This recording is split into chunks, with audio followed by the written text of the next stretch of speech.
Welcome back, everybody. It's been a while. So today I want to make what I hope to be is the first of a series of videos answering your guys' relationship questions. A lot of you sent them through Snapchat and Twitter, which is awesome. Some of you actually sent videos, sent questions through YouTube itself, which is also cool. But I'd figure I'd give you a bit of an update first. As many of you know, I had a baby recently. Here he is. That's little Quincy. Say hi, Quincy. He's kind of chilling. He was throwing a fit. Hopefully he'll actually, be calm for the rest of this video. This is like the third or fourth time I've tried to make this video. But he keeps crying. But yep, he'll be a month old on Tuesday. Otherwise, mostly been staying home, trying to avoid getting COVID. But yeah. So to start off, I figured the best question to answer first is, how do you know that the relationship you're in is a healthy one? Or some people ask, like, what are some signs of a healthy relationship? These are my signs of a healthy relationship. Every person is going to tell you, different things. But these are my personal things that I look for in a relationship to tell whether or not it's a healthy one. The first one is you challenge each other to be better and call out toxic behavior. Sorry if I squint a lot. I don't have contacts in and I don't have my glasses, so I'm having to squint to be able to see what I wrote. You support and encourage each other. You grow with each other, which basically means that you try to learn from each other and with each other, and just better yourself as individuals and as a couple. You feel safe and secure with each other. You take responsibility of your actions. You communicate your needs and strive to meet each other's needs. You celebrate each other's successes. You trust each other. And you communicate boundaries and honor them. Especially that last one. People tend to think that once you're in a relationship with someone, boundaries are kind of off the table, meaning they no longer apply, which is definitely not true. If, the person you're dating or you yourself have triggers for something, PTSD or anxiety, depression, whatever it is, you have every right to put up boundaries, and say these things trigger whatever it is, please don't do, say, whatever. Don't do it around me.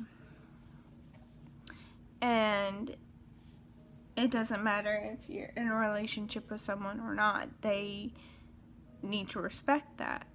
And a lot of people tend to forget that.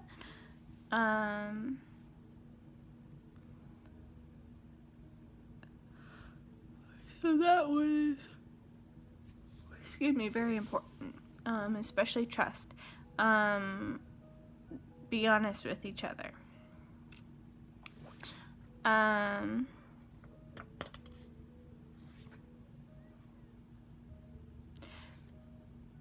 The next question is, how do you know if you're in a toxic relationship? Slash, how do you get out of one? First, you need to be able to identify whether or not it's a toxic relationship. Some signs of a toxic relationship is lack of support. Do they constantly tell you that you're never going to accomplish whatever it is you're trying to accomplish? Are they telling you you're too dumb to be able to do whatever it is you want? Do they tell you that it's a waste of time? Things like that. Lack of communication, or communication is just them beating you down. Do they ignore you for days on end when they get pissed off? Or maybe they communicate, but it's more of just to tell you that you're stupid, you're worthless, you aren't gonna amount to anything. Things like that. There's resentment, dishonesty, or even are you having to lie about where you were so that they don't get in trouble, or so that they don't get mad at you? Repeated acts of disrespect. Do you feel drained or unhappy after spending time together? Maybe they're controlling. They say you can't go somewhere or can't wear something, or you can't talk to a certain person even if you've been friends for a long time.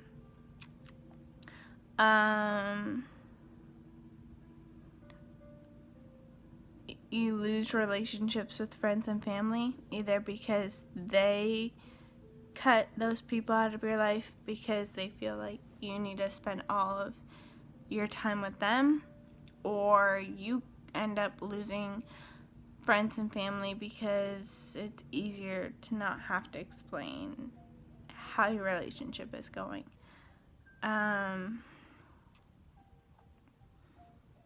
Do you feel like you're walking on eggshells around them, where even the littlest thing will make them blow up? There's constant stress, and they're ignoring your needs. Are you the type of person who needs quality time, and maybe they're not giving that to you? Granted, ignoring your needs, if that's the only part of your relationship that you feel is toxic, something like that can be fixed with just communicating, saying, hey, this is what I need. If they continue to ignore it, even when you bring it up, that's when it becomes a toxic relationship.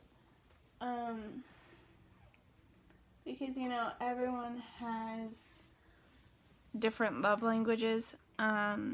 So just because your love language might be one thing, your significant others might be something else, and they might not realize that you need love to be shown in a certain way, or they might be showing love to you in the ways they want to experience love. So that one is kind of a hit or miss. The next question, if you've identified that it's a toxic relationship, in order to get out of a toxic relationship, you have to have a better sense of your self-worth. You need to believe that you deserve better. There's a saying that I heard in a movie once. I don't know who the original person was who said it, but it goes, people accept the love they think that they deserve. If you don't believe that you deserve better, even if you get out of that relationship, the next relationship you get into, it's gonna end up being with the same type of person.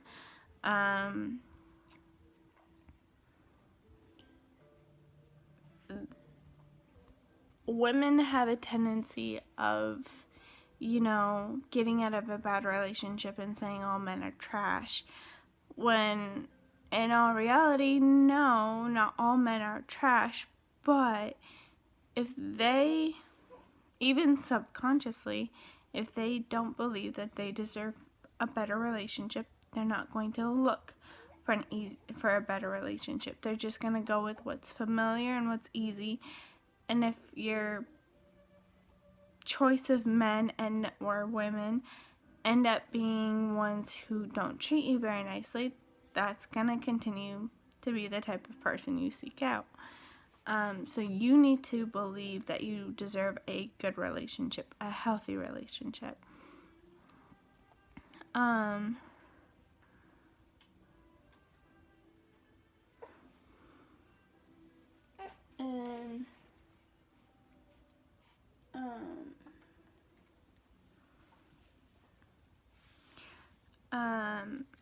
but let's say it's not necessarily a toxic relationship, but you don't feel like it's going anywhere.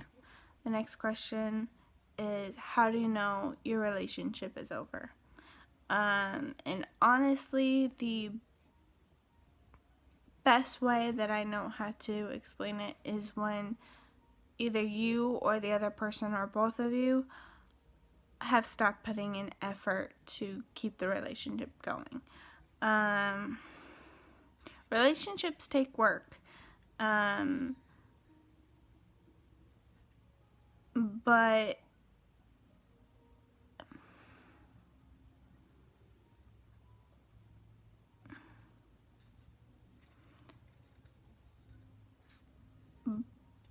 But in a world where ghosting is normal, I guess if they spend more time, ignoring your calls and texts, without giving you an explanation, this is one of those, if you have mental health issues like me, sometimes you just don't have the energy, to really be able to talk to people, even if it is through text. Which is why generally, if I'm feeling, drained to the point where I don't want to talk to people, I just will say, I'm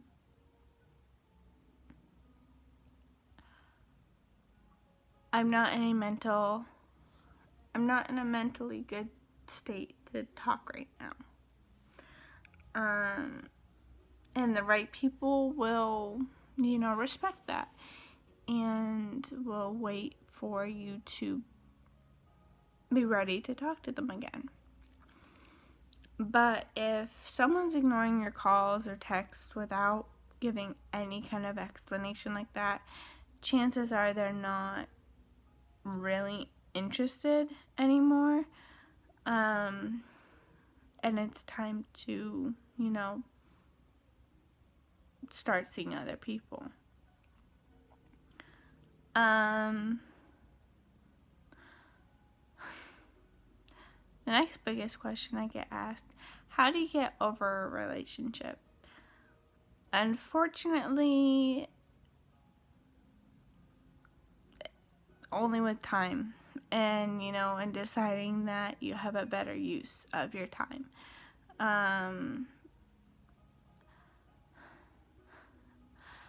So these next few questions,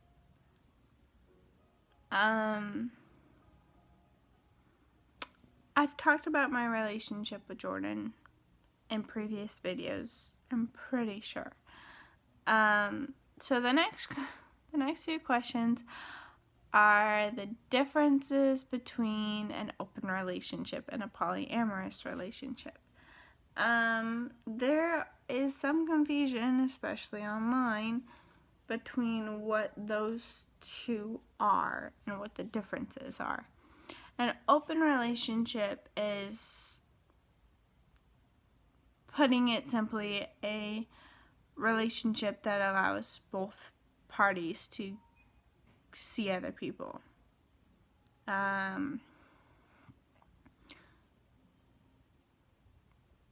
It's basically allowing each party to, sleep with other people without having it be cheating.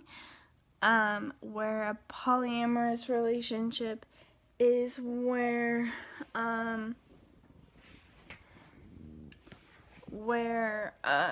sorry, I'm trying to grab my phone charger. Where you end up having a relationship with another person while you're in a relationship with someone else. So, for example, and I think I've talked about this before in previous videos, but so myself and my husband had a polyamorous relationship before we had our son, our oldest son, Gideon, where we brought another girl into our relationship. She was our girlfriend, or at least that's what I say. He always says that she was my girlfriend, which she was. But she was someone that both of us slept with. That's not every polyamorous relationship, is like that. Some people have, two boyfriends, or a boyfriend and a girlfriend, and then even then some of their, like, if you're a woman who's dating two guys, sometimes one of those other guys might have another woman, or if they're bisexual, might have a man that they're dating as well. It can be a bit confusing. Like towards the end of our relationship, my girlfriend had another boyfriend as well. But there is honest communication about what's going on. There's boundaries. And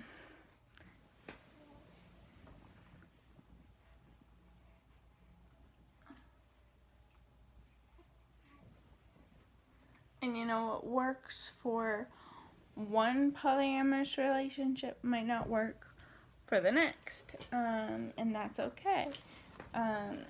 Just like every other type of relationship, communication is key.